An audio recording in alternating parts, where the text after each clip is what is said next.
I'm gonna be in and out of here like the wind, my friends. I didn't think I was gonna do one of these tonight, but I don't know what happened with Jim tonight. He usually emails me during the day, so I'm assuming something came up.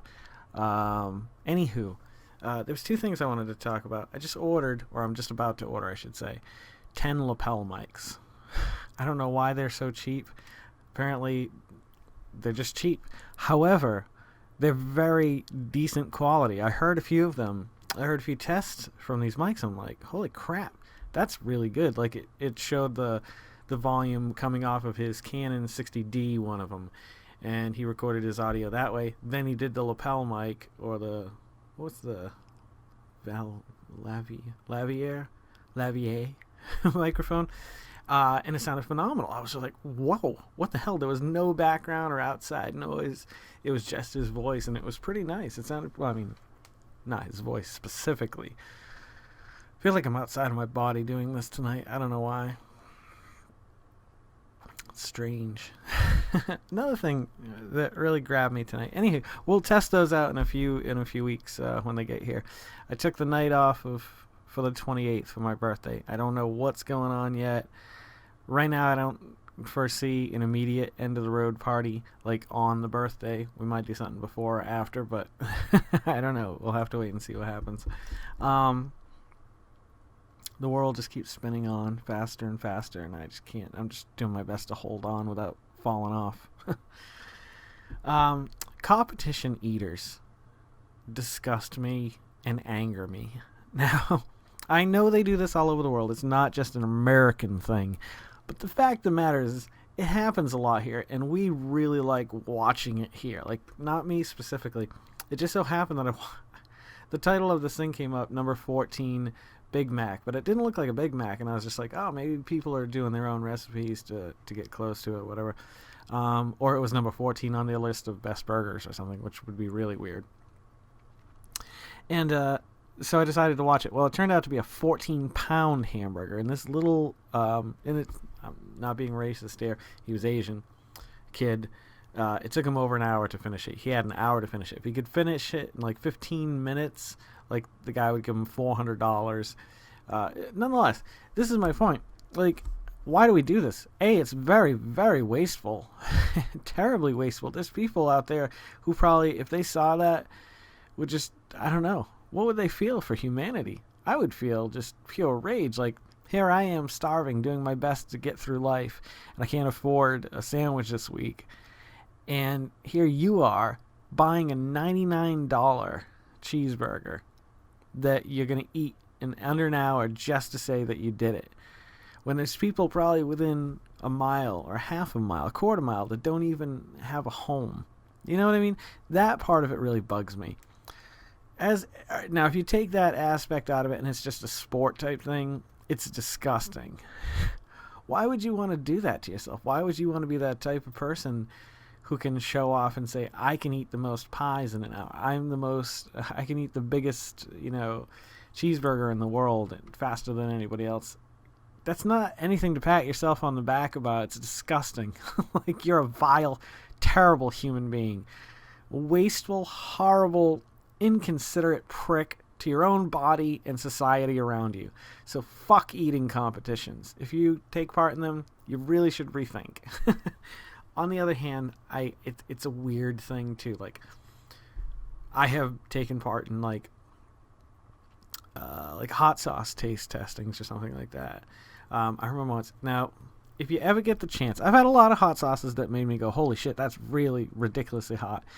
Ridiculously. Sorry. My God.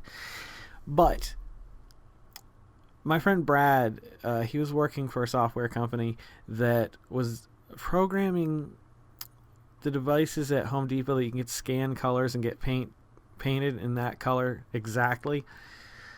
Well, he was down in New Orleans, and he said there's so much tree moss around here, or whatever it is. There's that stuff. I can't remember, old man's beard. He's like, you buy that stuff up north, it's like $5 a bag. He's like, we should get into a business of just sending it back and, sending it to each other. We never did that. It would have been fun, though. Anywho, my point being, is he brought back a hot sauce that he got from specifically a hot sauce store down in New Orleans, Louisiana. And it just had a black label on the front that said the hottest fucking sauce. And on the back it had all its warnings. Well, I've seen these before. I've seen them 1,000 times over. And none of them at that point had ever destroyed me to my very core until I met the hottest fucking sauce. That's the closest I've ever gotten to a competition in food. It's also probably the closest I've ever come to death. It was by far the hottest thing I have ever stuck in my mouth. Yeah, shut up. Apparently the alarm's going off at work. I don't know. Don't know what's going on. Anywho. That's distressing because I know the front door was locked because I locked it and bolted it and tested it when I left. Although it did take us a few extra minutes to leave the building tonight. Not a lot, but a few. Okay. So the last thing I guess we'll talk about right now, besides the fact that I'm disgusted with competition eaters, is, damn it, it's gone. You ever have that happen? You just turn around, you turn back, and you've forgotten competition eaters. Last thing I wanted to talk about tonight. Oh, damn, shit, damn it, shit. Oh, last night, Sweet Chewy was the song that played. No, it wasn't. It was, Phore, Phore. Lunch Meat Circus. The last thing I think that we ever recorded was a 3-song demo. Or actually, I think the Live to 2 thing was after that. But we did this 3-song demo that we paid decent money to have done. And I really liked the product, the quality that came out on the other end. That song was on that CD. Anywho, we played that song also at that competition show that I told you was probably one of the top 3 craziest experiences of playing to a crowd. To be able to hear, I'm not ashamed to say, to hear the name of your band being chanted by a lot of people, at least 4 dozen people. I mean, it feels good. It feels really good. I put my heart, soul, and flesh, blood, and tears into those shows. I really did. I invested everything I was as a musician, as somebody who wanted to succeed at making music. And I think it would have paid off if we hadn't been so lazy. I'll never forget the night. It was the last night of the competition, or it was either the semifinals or the finals. And at the end of our last set, I just ripped all the guitar strings off. I had done this before, not often, because it fucks my hand up. But I just felt it, and I remember talking to the judges before. No one talked to the judges that came up. I got up on the stage, the first thing I did is I started talking to the judges. I was like, my God, this is the finest group of judges I have ever seen in my entire life. And then the thing is I started out cocky, as I always do, but I can back it up. And in that case, I could back it up. I'm not going to be cocky if I can't back it up. And we rocked the shit out of that. I can't remember the name of the club. You had to go down a few stairs. We had people just showing up who had seen us at other shows, that we had sent out, not even emails, mail out to, flyers and stuff. And I remember meeting people who just were walking by. We were like, you should come in and check out the show. Da-da-da-da-da. And they would. And they came in, they listened. And it just, I guess it's kind of like Uncle Rico in Napoleon Dynamite, when he's like, oh, if they had just put me in the second quarter, we would have made state. Or whatever he says there. I bet I could throw a football over those mountains. What do you think, Napoleon? That's how I feel like I'm sounding right now, like a real just jerk asshole. I'm sorry. But it was one of the greatest nights of my life, and I just like sharing those stories. So, kids, if you're watching this 50 or 60 years from now, maybe I'm watching it with you. Hey, old man. How you doing? Yeah, I know what you mean. Sorry. I'm sorry. We'll just Cut it out. Dave Coulier? Wasn't that him? What show was that? It wasn't? No, it wasn't that show. It was the other one. Okay, now I'm talking to no one. You get what I mean, though, don't you? Yeah, you do.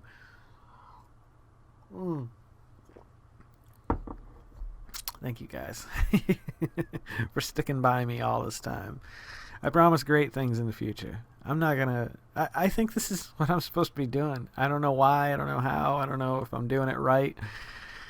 But all of a sudden, it's just like, this is it. This is the thing. This is like what I like doing. I like filming and recording my family and me, and like just... It's become an addiction, and I love it. And it's going to change, and it's going to evolve, and it's going to become more of everything, I think. I really do. So I hope to always be out here. If you guys need me, you know where to find me. On the social media. GEYCEN. You guys are awesome. I mean it.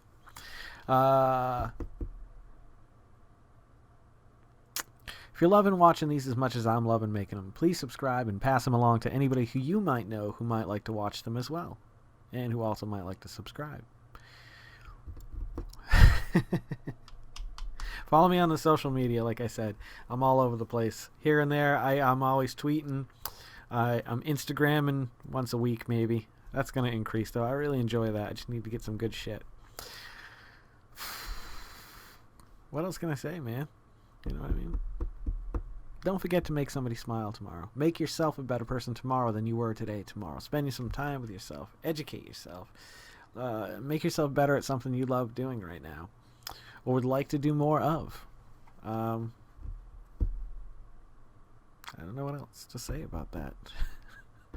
Kind of spinning my wheels. Got a new windshield wiper fluid. Pretty cool, huh? Yeah. Live life to the fullest and love every moment of it, because you just never know when that last moment's going to come. And I don't mean to scare you, but it's going to come. Unless we can all figure out how to be vampires, and then I'm in. Count me in. Just let me lose about 40, 50 pounds first. I am just a disgusting slab of meat. I really should just be considered cattle at this point. Just thrown to some greater beast. What am I talking about? You guys take care of yourselves, take care of one another, and take care of those around you who can't take care of themselves. I'm Jason Oliveira. This is The Road to 40. This is Dr. Carl Mitchin. Hello, hi everybody, out in internet land, I do declare. Yeah, take care of each other, and I'll see you guys a little bit further on down the road to 40. Okay? All right.